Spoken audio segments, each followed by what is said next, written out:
Panibagong araw, panibagong pag-asa. Nandito naman tayo sa labas. Tayo ay nagpapakain ng manok. Ngayong umaga, katulong ko naman dito si Mrs. para magpakain kami ng aming mga alagang manok.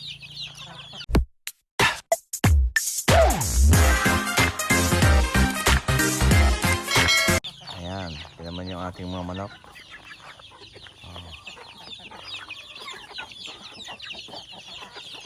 Dito naman ang ating mga alagang sisiw. Ayan, ang dami nila. Ayan. So, dito sila sa loob. Dito may... Ayan. Ayan, ang dami oh.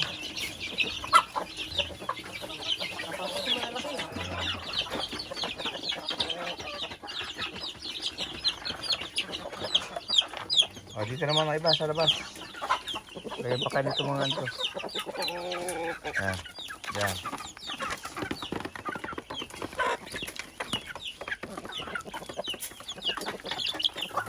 Dito pa.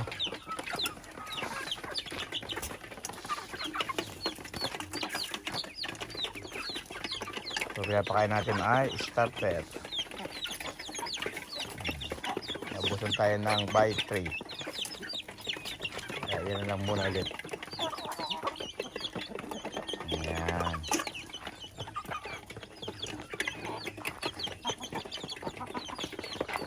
So, ganito ang routine namin tuwing umaga. Tapos, katapos nito, papakain pa kami ng aming alagang mga biik.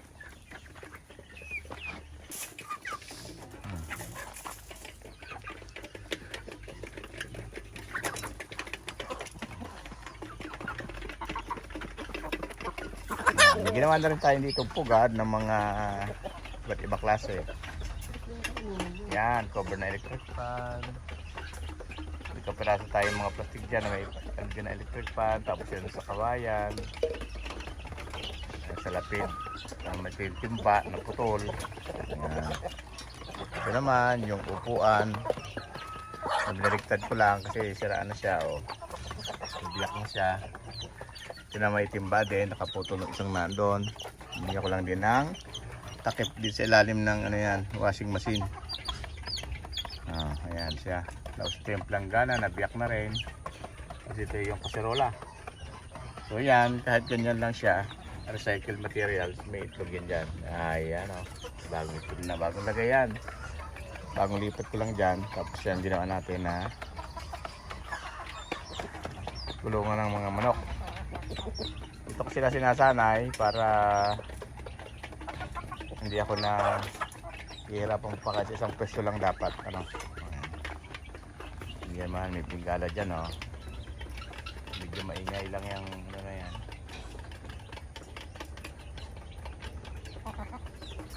Taas pala lumipad dyan. Ayan. Ito yung dati kong kulungan ng manok. Ayan. Sinira ko na para tayo naman ng bago. Yung may bago na doon oh. Yun. Ayun kong bodega banda. Tapos dito naman yung ating kami iparin kami dito para sa halaman naman. Ito naman aming alagang mga bake. Yan. May pula, may balangan oh. Nakakatuwa rin naman kapag may alaga.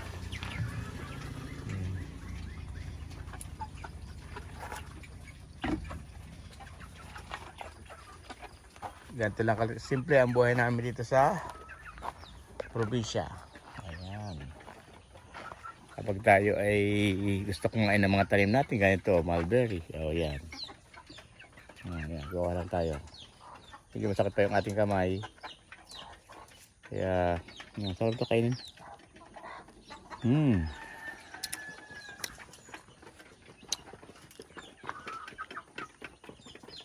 Lain pa rin bunga oh.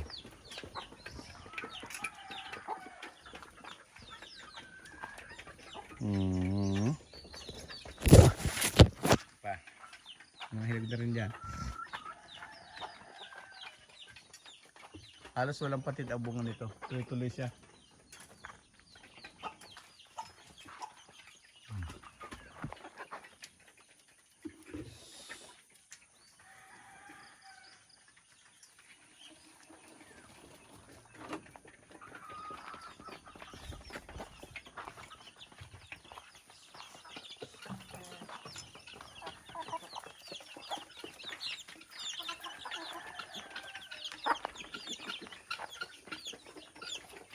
Nakatuwang pagmasda naman yung ating mga alagang manok.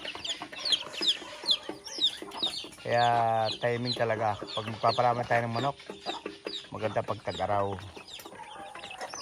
Kasi pagka tag-ulan, masyadong malamig at hindi lumalaki sila ng husto kapag wala tayong kulungan na maayos. Sisiw, ang iba nasa labas. Ito ngayon dami. Ito, kontrahanip to. Lagyan ko ng dahon ng tanglad, lagyan ng guayabano, bayabas, alagaw. Yan, hinalo-halo ko siya dyan para hindi magkaroon ng hanip. Pag nagkaroon ng hanip yung ating kulungan, naku, pag nakapasok sa bahay, kakasama natin yung hanip na yan, napakakati. Ito yung iba, oh, dito naman sa labas.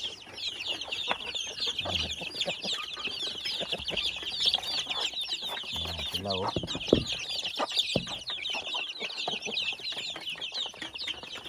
Kaya nakaka-recover sila dahil sa ating tinimpla na ano. Dati binibilang sila ng ambroxetil, ngayon hindi na. Dahil nakita ko naman improvement ng mga sisiyo na maganda naman yung resulta. Yan. Inabaran ko lang siya na magdamag ng tanglad, tapos bawang at luya. Yan. Tansayin lang natin kung gaano karami yung inating lalagay para hindi masyadong maanghang, hindi masyadong matapang yung pagkalagay natin ng formula sa tubig. So ito yung luma rin na na nalagay namin ng tubig dati. So hindi ko tinapon. Mga recycled materials ang ginagamit para sayang naman matapon eh. Kaya yeah, pinakikinabangan pa rin natin para naman sa ating mga alagang manok para hindi nadudumihan. So takip din siya dyan dito. Ayan. Ano natin? Ayan. Masisigla naman yung ating manok. Nakakatuwa din naman. Dahil nga tag-araw, mapabor sa atin yung panahon sa pag-aalaga ng manok. Ngayon, kaya pinaparamid ko ito. Ang aking plano talaga ay magparami muna ng inahin ulit para at least makapagsimula sa pag-itlog ng marami at makapag benta rin para sa ganon mapagkakitaan. Dahil panimula namin ulit dito na mag-alaga ng manok parami. Kasi ang aking inahin ito ay aanim na. Dahil nung nakaraan halos ibenta lang namin lahat. Yung mga laki at saka yung mga inahin na may hinang mag-itlog at saka yung maliit ang itlog. Ang tinira ko dito ay yung mga malalaki ang itlog na.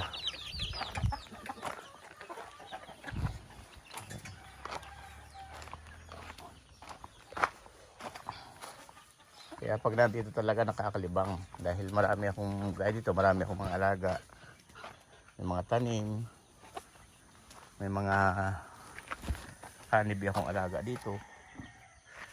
Ayan, may mga stingless bee na yan. Diyan sila. Ayan.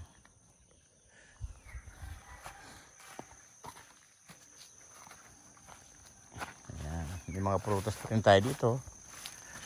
Mga guyabano, ayan. Siyempre itong ating mga halaman na nakapaligid sa ating bahay na nagagandahan din, ayan, talagang nakakalibang, no?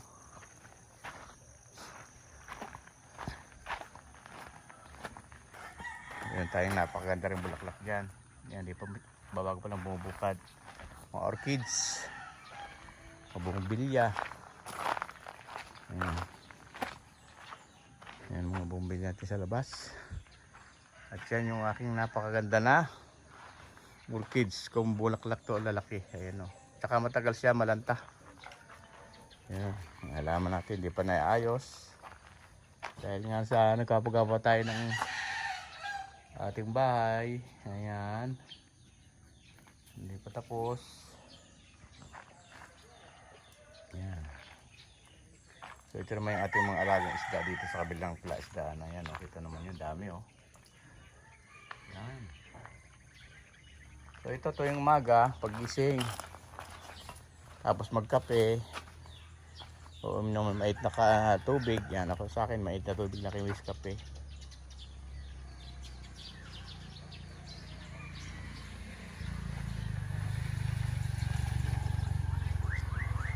Ito naman yung ating mga alaga na ornamental fish. Ayan, pang aquarium. Ayan, kaya tapos dito pa, ito yung mga binaak ng drum kabila, kaya dalawa yan. Dalawa. Dito naman yung ating malaking tilapia na may mga anak na rin. Ayan. Dito sila.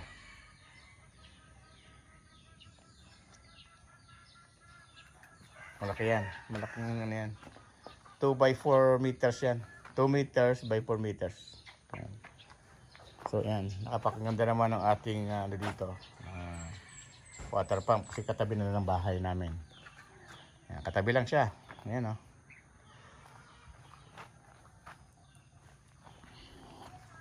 Ayan ating bahay.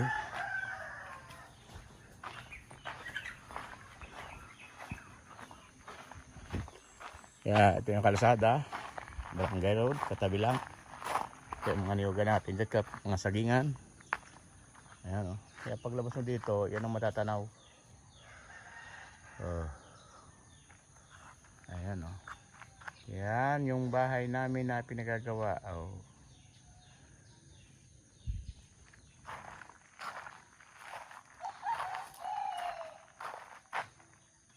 Hindi pa tapos.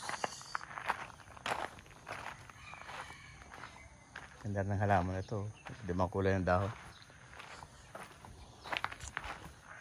Ganyan pa yung ating mga gamit dyan. Dahil holiday, kaya hinto muna ang paggawa.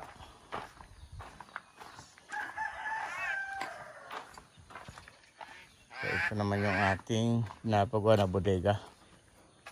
Ayan pinalagyan ko rin yung dating bintana namin, nilagay namin dito. Ayan So 8 by 10 feet ang 8 feet by 10 feet. Yung haba niya 10, yung lapad niya ay 8 feet.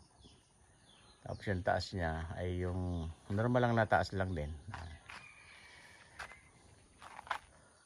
Pwede na yung maging bahay, Pag nalagyan natin dito ng konting sulambe, kabilang ito ay okay na. May gabi rin tayo dito ang tanim ng ating mga alagang honeybee at stingless bee dyan. So ayan, hindi pa kami tapos linis ng luya. Sinilinisan namin at pambinta na rin. Ito, nalinisan na to.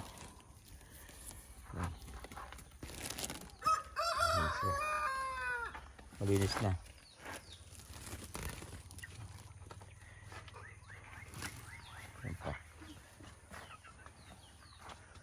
So nilinisan pa yun. Patakadun pa banda. Kailan pa rin doon.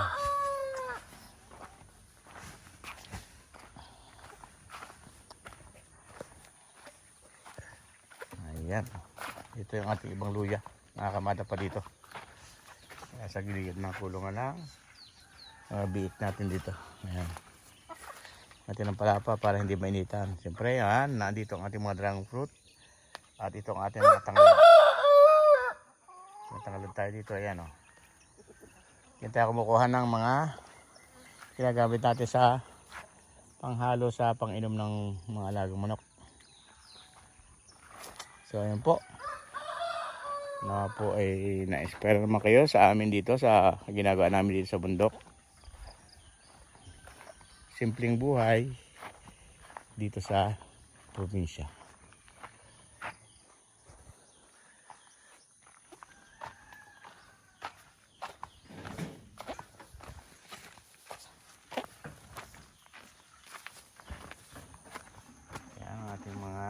Kakao, langka, ready na yan. Kapag umulan, tatayin na lang natin yan. Ito yung ating mga snake plants. Ito naman yung mga binuhay ni Mrs. ng mga bugambilya. Ayan, mabari siya dyan. Kung gusto niyo ang video na ito, like, subscribe, and click the ring. Click the notification bell or bell icon. Diba ba? Yeah. 2 times para ma-notify po kayo Yes. sa mga susunod namin gagawin na videos. Thank you! Bye! Bye-bye!